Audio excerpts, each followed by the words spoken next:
계속해서 예수님의 탄생과 관련하여 이제 순종의 영성에 대해서 우리가 살펴보고 있습니다. 오늘은 이제 사가랴와 엘리사벳에 대해서 이제 살펴보고자 하는데요.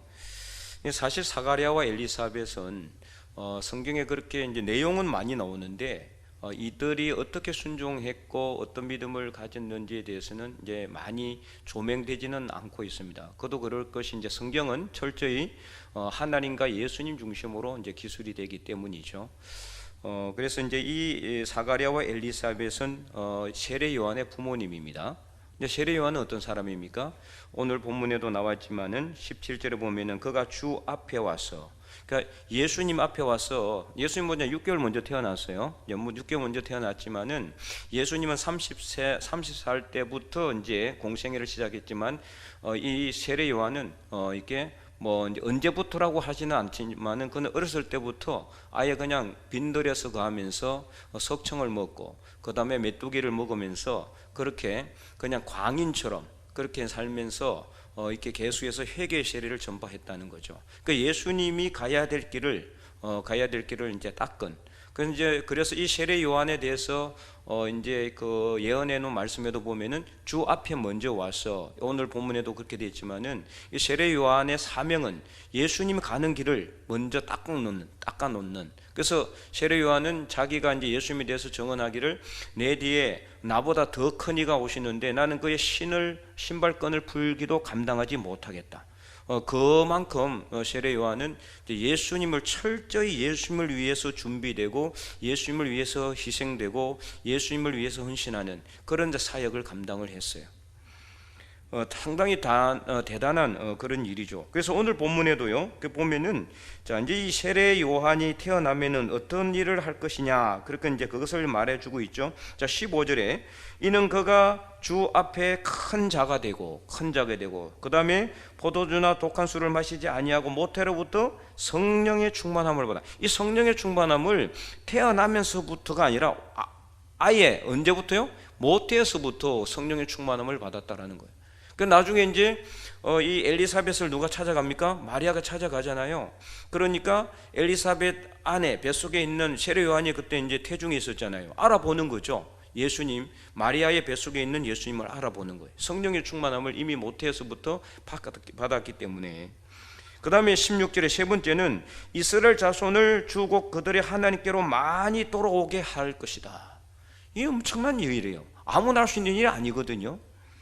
또한 17절에 그가 엘리야의 심령과 능력으로 주 앞에 먼저 와서 아버지의 마음을 자식에게 그스르는 자를 의인의 설기에 돌아오게 하고 주를 위하여 세운 백성을 준비할 것이다. 이 정도면은 여러분 이는 엄청난 일이에요. 이게 일반 사람이 할 수 있는 일이 아니에요. 그냥 평범한 사람이 열심히 수고하고 헌신해서 할 수 있는 일이 아니란 말이죠. 이는 그냥 우리가 이렇게 뭐 여럿이 힘을 합쳤어도 될 정도도 아닌 엄청난 역사입니다. 그래서 예수님은 이 사람으로 태어난 사람 중에 누가요? 이 세례 요한이 가장 크다고 했어요. 가장 큰 사람이라고 했어요. 그만큼 이 세례 요한은 엄청난 일을 이제 예수님 앞서서 했던 그런 사람이라고 볼 수가 있습니다. 그럼에도 불구하고 우리가 사실 세례 요한은 거의 많이 설교도 안 하고 많이 조명도 받지 못하는 그런 상황이죠. 왜냐하면은 철저히 예수님을 위해 왔기 때문이에요. 예수님을 위해. 그러니까 그의 이름이 드러나면 안 되는 거죠. 예수님 이름이 더 드러나야 되기 때문에 그런 것도 있을 것 같아요. 자 그러면은 이 세례 요한을 그러면은 낳은 이 사가랴와 엘리사벳은 그럼 어떻느냐? 여러분 우리가 생각할 때 그 세례 요한은 모태로부터 성령의 충만함을 받았으니까 그는 태어나면서부터 그냥 알아서 스스로 크고 알아서 스스로 그냥 이렇게 지식을 쌓고 그렇게 했을까요? 그것은 절대 그건 될 수가 없어요. 아무리 아이가 태어나면서부터 뭐 똑똑하고 그래도 부모의 특별한 보호와 그리고 교육과 양육이 없으면은 그건 불가능한 겁니다. 절대적인 거죠. 부모의 교육과 양육은. 그런데 이 사가랴와 엘리사벳이 어떻게 세례 요한을 키웠는지에 대해서는 성경은 전혀 나와 있지 않기 때문에 우리가 자세히 알 수는 없지만은 세례 요한은 충분히 그의 아버지 사가랴와 어머니 엘리사벳을 통해서 자기가 어떤 사람인지 어떤 삶을 살아야 되는지 그리고 예수님을 위해서 어떤 헌신을 해야 되는지를 그는 아마 배웠을 것입니다. 양육받았을 것이고 교육을 받았을 겁니다. 그렇게 본다 그러면은 이 세례 요한과 엘리사벳의 순종은 정말 우리가 본받아야 될 그런 순종의 영성이 아닌가 그렇게 생각이 됩니다. 그래서 이 사람들이 어떤 사람들인가를 이제 잠깐 살펴보면 5절에 보니까 유대왕 헤롯 때에 아비야 반열의 제사장 한 사람이 있었으니, 이 반열이라는 것은 당시에는 이제 제사장들이 워낙 많아지다 보니까 반열을, 이게 차례를 줄을 순번을 세워놨어요. 1조, 2조, 3조 이런 식으로. 그래서 뭐 올해는 1조가 한다, 뭐 내년에는 2조가 한다, 이런 식으로 이제 이렇게 해놓는 거예요. 그래서 이 반열에 따라서 이제 제사장인 사가랴도 자기 순수가 되어서 분향하러 들어간 거예요, 성전에.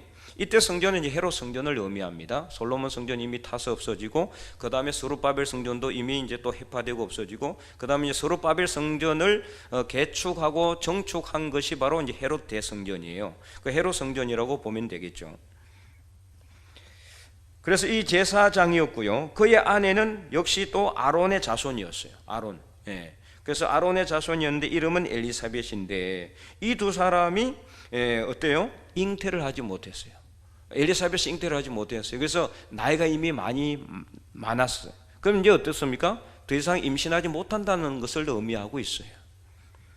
그런 상황 가운데서 엘리사벳은 이제 이 잉태를 하게 된 거죠. 그래서 나중에 엘리사벳이 어떻게 했습니까? 우리가 읽지는 않았지만 24절에 보면은 이후에 그의 아내 엘리사벳이 잉태하고 5달 동안 숨어 있으며, 이게 사실 인간적으로 봤을 때도 그렇잖아요. 뭐 이런 말 하기 좀 그렇지만 할머니가 임신을 한 거나 마찬가지예요. 사실 다른 사람들 보기에도 많이 부끄러웠을 수도 있고, 어쨌든 뭐 그런 것 때문에라도 아마 그는 엘리사벳은 숨어 있었지 않았을까 생각이 들어요. 5달 동안 있으면서 이르되 25절 주께서 나를 돌보시는 날에 사람들 앞에서 내 부끄러움을 얻게 하시려고 이렇게 행하심이라. 이제 여기서 말하는 부끄러움은 그런 사람들 간의 부끄러움이 아니라 아이를 낳지 못하는 부끄러움을 이야기하는 거죠. 나이가 많아지도록 아이가 없어요. 자, 여러분, 제사장 가문에 아이가 없다, 자식이 없다, 이거는 엄청난 고난이고 고통입니다. 그럼 제사장 가문에 아들이 없으면 어떻게 됩니까? 그 집 가문은, 제사장 가문은 어떻게 돼요? 끝나는 겁니다. 예수님 더 이상 끝나는 거예요. 제사장은 항상 아들을 통해서 이어지거든요. 아들을 통해서 또 아들을 통해서 계속 제사장이 이어지게 되는데, 아들이 없었다는 것은 뭡니까? 두 가지예요. 하나는 하나님이 안 주시거나, 하나는 하나님이 시험하시기 위해서 이렇게 오래 기다리거나. 이제 이거는 두 번째죠. 시험하시기 위해 기다렸다고 볼 수 있는 거죠. 일단 줬잖아요, 그죠? 세례 요한을 늦은 나이에. 만약에 근데 아들이 그냥 늦을 때까지 없었다, 그러면은 이는 뭡니까? 하나님의 심판입니다. 제사장 가문에 아들이 없다는 것은 하나님의 심판이에요. 더 이상 이제 네 집은 제사장 끝내라, 이 뜻이에요. 그 당시에는. 그렇잖아요? 그렇기 때문에 이 늦은 나이까지 아들이 없었어요. 그래서 이 천사가 나타나서 사가랴에게 뭐를 이야기합니까? 오늘 우리가 읽었지만 13절에 천사가 그에게 이르되 사가랴여 무수하지 말라, 너의 뭐가 들렸다? 간구함이 들린지라. 간구. 뭐를 간구했단 말이에요? 아들을 달라고. 이 제사장 집에 가문이 끊겨지게, 제사장이 이게 대가 끊어지게 생겼으니까 아들을 달라고 계속해서 간구했다라는 거죠. 그래서 그 부끄러움을 얻게 하시려고 늦은 나이에 출산할 수 없는 그런 상황 가운데서도 아이를 갖게 됐다. 이거는 또 무엇을 통해서 알 수 있느냐면은 마태복음에 보면은 이 천사가 마리아에게 나타나서 아기를 가질 것이라고 이야기했잖아요. 이게 마리아가 놀라잖아요. 내가 어떻게 아이를 가질 수 있으면. 그때 뭐라고 이야기합니까? 내 친족 엘리사벳도 아이를 가질 수 없는 나이지만은 아기를 가졌다는 것을 말하고 있죠. 그죠? 분명히 그렇게 말해요. 그러니까 이것을 통해서 전체적으로 통해서 종합해서 보면은 엘리사벳은 어떤 상황입니까? 생리학적으로는 임신할 수 없는 나이였어요. 이미 이제 경수가 끊어지고 생리가 끊어지고 더 이상 아기를 가질 수 없는 그런 상황이었어요. 그렇기 때문에 어떻게 보면 이 아브라함과 사라가 이삭을 낳은 것처럼 역시 사라도 생리가 끊어졌잖아요. 그런데 이삭을 가졌잖아요. 마찬가지입니다. 하나님께서 주신 아들이라고 보는 거죠. 분명히 그렇게 되는 거죠. 그래서 하나님께서는 세례 요한을 늦은 나이에 주신 거라고 볼 수 있어요. 이 세례 요한을 사가랴와 엘리사벳은 그 자기들의 믿음으로 양육했다는 것을 알 수가 있습니다. 그것은 오늘 본문의 5절에 보면은 자세하게 6절에 보면은 잘 나와 있어요. 이 두 사람이 어떤 사람이다? 하나님 앞에 의인이었다.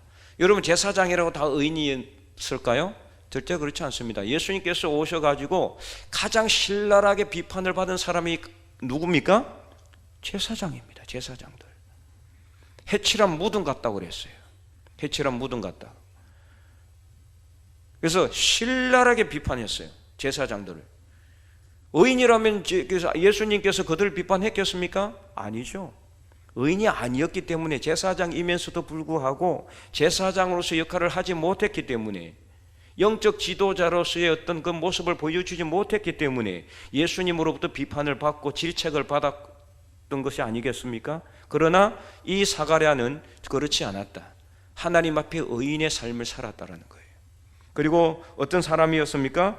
주의 모든 계명과 규례대로 뭐가 없이 행했다? 흠이 없이. 여러분, 이거는 정말 이건 불가능하다고 볼 수 있는 일이에요. 어떻게 흠이 없이 살아갈 수가 있을까? 그만큼 철저하게 이 사가랴와 엘리사벳은 오직 하나님의 말씀대로만 행하는 그런 삶을 살았던 것 같아요. 그리고 의인의 삶을 살았어요. 여러분, 지난주에도 말씀을 드렸지만은 이 요셉은 어떤 사람이었다? 의로운 사람이라. 의로운 사람이라 그가 이 마리아와의 관계를 조용히 끊고자 했잖아요. 그의 순종이 어디에 있었다? 그가 의롭다라는 데 있었다라고 이야기했잖아요.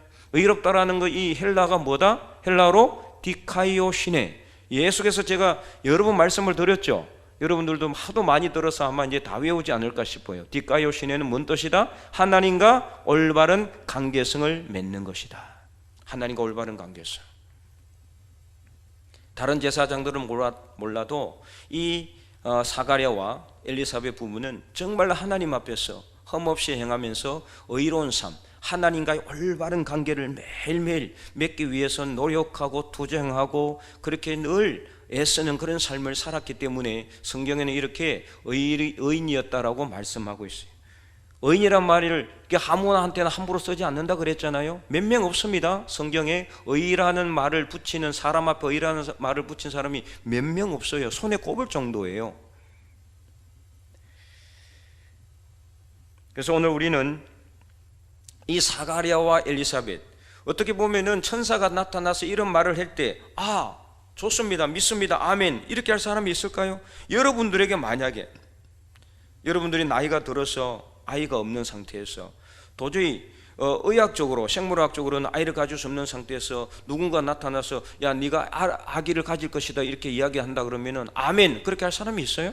우리는 성경을 통해서 보지만은 보니까 그냥 쉬운 것 같지만은 이거 절대로 쉬운 게 아닙니다. 오늘 본문에서 사가랴가 뭐 이게 천사의 말에 대해서 아멘으로 순종했다라는 이런 표현은 없지만은 전체 문맥을 통해서 바라본다면은 사가랴와 엘리사벳은 이 천사의 말에 그대로 순종했다는 것을 알 수가 있어요. 만약에 순종하지 않았으면은 엘리사벳이 아기를 가질 수 있겠습니까? 가질 수 없었겠죠. 다른 누군가를 통해서 세례 요한을 주었겠죠. 꼭 세례 요한을 사가랴와 엘리사벳에게 줄 이유는 없는 거거든요. 하나님의 뜻입니다. 다른 의인의 어떤 삶을 살아가는 다른 사람의 차지가 될 수도 있지만은 그들에게 이 아이가 그대로 나중에 태어났다라는 것은 결론적으로 사가랴와 엘리사벳은 순종의 삶을 살았다는 것을 알 수가 있다라는 거죠. 만약 그들이 전혀 믿지 않았고 불순종했다면 절대로 엘리사벳은 임신하지 못했을 것입니다. 그래서 오늘 우리가 이 사가랴와 엘리사벳의 순종을 통해서 정말 어떻게 하면은 오늘 우리가 이 세상에서 순종의 영성의 삶을 살아갈 수 있을까? 아까도 말씀을 드렸지만은 6절에 의인으로서 흠없는 삶, 이 흠없는 삶을 살아간다는 것은 정말 어렵고 힘든 일이지만 의로운 삶을 살아가기 위해서는 우리는 애쓰고 노력해야 되는 거죠. 나는 못합니다, 할 수 없습니다, 그러니까 안 하겠습니다가 아니라 나는 하겠습니다, 할 수 있습니다, 하려고 하겠습니다, 이렇게 믿음으로 우리가 순종하는 삶을 살아가야 되는 거죠. 그래서 늘 예수님을 올바로 믿고 하나님과의 관계성을 올바르게 맺는 그런 삶을 살아야 한다는 겁니다. 이것이 바로 오늘 우리가 해야 될 일이다. 지금 우리나라도 그렇고 우리 주변에 일어나는 여러 가지 일들을 보면은 참으로 너무나 힘들고 어려운 그런 상황이 아닐 수가 없습니다. 2025년 새해가 밝은 지 벌써 1월 달도 반이 딱 지나갔습니다. 오늘이 15일이니까요. 이제 반밖에 남지 않았습니다. 과연 여러분들은 올 한 해 어떤 삶을 살기로 결단하고 오늘 이 자리에 나왔습니까? 여러분들이 2025년 1월 1일이 되면서 나는 올해 어떤 믿음의 삶을 살기로 그렇게 결단하였습니까? 오늘 우리가 이 말씀을 통해서 사가랴와 엘리사벳처럼 하나님의 말씀에 순종하는 삶을 우리가 살기로 결단할 때 하나님께서는 그 모든 우리의 삶 속에 우리가 순종하고도 남을 만한 믿음을 우리에게 분명히 부여하시고 힘과 능력도 주시고 지혜를 허락하신다는 사실을 분명히 믿으시기 바랍니다. 우리가 하고자 한다면 하나님은 모든 것을 할 수 있는 힘을 주시는 겁니다. 우리가 못한다고 하면 하나님은 절대로 주지 않습니다. 하고자 하는 사람에게 하나님은 힘도 주시고 능력도 주시고 할 수 있게 길을 열어 가시는 것입니다. 순종의 역사는 이처럼 사가랴와 엘리사벳을 통해서 세례 요한이 태어나게 하였고 세례 요한을 통해서 예수님의 길을 열어가게 했었고 예수님을 통해서 인류의 모든 구속의 역사가 이루어지게 하였습니다. 한 사람의 순종이 많은 사람을 살리고 하나님의 역사를 이루어가는데 큰 지름길이 된다면 오늘 저와 여러분의 순종도 마찬가지입니다. 지금 당장 사가랴와 엘리사벳은 자기들이 순종하는 것이 이렇게 큰 역사를 이룰 줄 그들은 생각하지 못했을지도 모릅니다. 마찬가지로 오늘 우리도 마찬가지입니다. 우리의 작은 순종이 과연 얼마나 큰 일을 행할 것인가, 이루을 것인가는 우리는 모르지만 나중에 정말 우리의 작은 순종으로 인해서 많은 생명이 살아나고 하나님의 구속 역사가 아름답게 이루어지는 큰 통로가 된다면 그것이 얼마나 큰 힘이 하나님의 역사의 힘이 되겠습니까? 그것을 위해서 오늘 우리는 작지만 순종에 순종을 더하여 가야 되는 것입니다. 사가랴와 엘리사벳이 살아가던 그 시대도 정말 힘들고 어려웠습니다. 여러분, 지금 우리나라는 정치적인 혼란으로 인해서 너무 가슴이 아프고 마음도 힘들고 그렇잖아요. 정말 밥맛이 없을 정도로 지금 현재 이 나라가 이루어져가는 이 일들을 보면은 정말 너무나 이렇게 가슴이 아파요. 어떻게 이렇게 정치인들은 한 번도 우리 국민들을 이렇게 기쁘게 하지 못하는가? 여야를 떠나서 정치적인 성향을 떠나서 나라가 이렇게 돼서는 안 되는 거 아니에요? 정말 이거는 있을 수 없는 일이 지금 일어나고 있어요.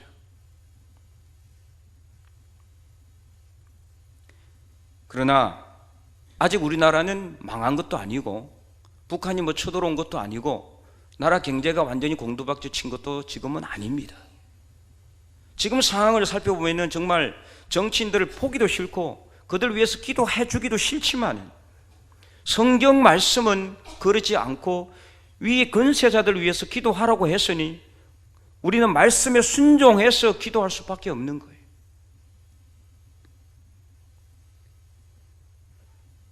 진짜 어떻게 보면 나라를 떠나고 싶은, 이것도 보고 싶고 저것도 이꼴 저꼴 다 보기 싫고 그냥 다 보기 싫어요. 사실은. 그러면 어떻게 합니까? 우리는 예수님을 믿는 사람들입니다. 그리스도인들입니다. 이 사회에 대한 사회적 책임이 있는 사람들이에요. 다투고 떠나면 누가 있어서 기도를 하고 누가 있어서 나라와 민족을 위해서 두 손을 높이 들겠습니까? 우리라도 간절하게 하나님 앞에 기도할 수밖에 없잖아요. 사가랴와 엘리사벳이 살던 이 시대는요, 더 절망적인 시대였어요. 그렇지 않아요? 지금 사가랴와 엘리사벳이 살아가고 있던 시대에는요, 나라가 망한 시대입니다. 이스라엘의 나라는 없고 로마의 식민지였어요. 그래서 5절에 보니까 뭐라고 되어 있습니까? 유대왕 헤롯 때에, 이 헤롯은 유대인이 아닙니다. 로마에서 보낸 분봉 왕이에요. 이게 식민지, 어떻게 보면은 식민지에 다스리도록 보낸 왕이었어요. 왕. 정치적인 이게 통치권자는 빌라도고, 그다음에 행정적인 이게 통치권자는 이 헤롯이에요. 헤롯과 빌라도가 서로 이제 이 이스라엘을 다스린 거죠. 그러니까 이게 어떻게 보면은 나라는 망하고 삶은 어렵고 정치 지도자들 포함해서 영적 지도자들은 완전히 부패하고 타락하고 오늘 지금 이 정치인들이 하는 그 마냥 자기 당리당략만 따르고 있는 그런 시대였어요. 바로 이때 하나님께서 주의 사자를 통해서 세례 요한의 탄생을 알리고 있는 겁니다. 이 세례 요한은 어떤 사람이라고요? 주 앞에 오는 사람. 그러니까 누가 옵니까? 메시아가 오신다는 겁니다. 메시아가 오신다. 이 소망을 준 거예요.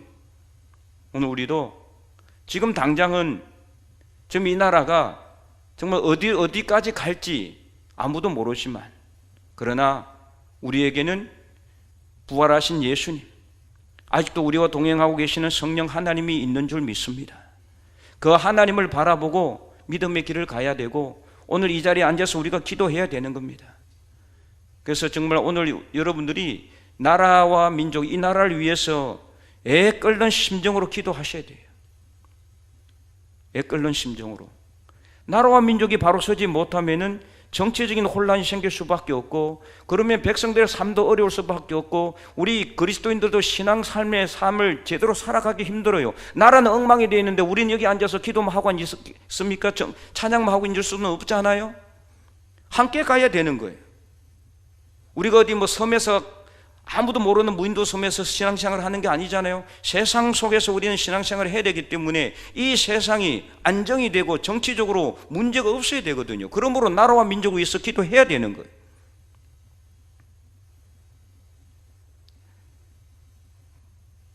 사가랴와 엘리사벳이 정말 이렇게 절망적이고 힘들고 어려운 상황 속에서도 주님의 말씀에 순종하여 세례 요한을 잘 키웠고 양육하여서 세례 요한은 예수님의 길을 닦았고 예수님께서 가는 길을 편하게 해준 것처럼 오늘 우리도 이 시대에 절망적이고 힘든 상황이지만 우리가 어쨌든지 간에 하나님의 말씀처럼 순종하고 하나님의 말씀대로 순종해서 이 나라와 민족을 위해서 기도하고, 정말 마음에 들지 않지만 이 정치인들이 회개하고 민생을 위해서, 나라와 민족을 위해서, 국민들 위해서 희생하고 봉사할 수 있는 그날까지 우리의 기도의 소리가 끊어지지 않는 저와 여러분이 될 수 있기를 간절히 소망합니다. 그래서 오늘 이 시대에 우리가 사가랴와 엘리사벳 같은 순종의 영성을 실천하고 이 나라와 민족을 향해서 정말 눈물로 간절하게 기도해서 하나님께서 이 나라와 민족을 불쌍히 여기시고 이 나라 대한민국이 다시 바르게 세워지고 정상화되어서 하나님의 정의, 하나님의 공의 바르게 세워지는 나라 대한민국, 우리나라가 될 수 있기를 주님의 이름으로 간절히 축원드립니다.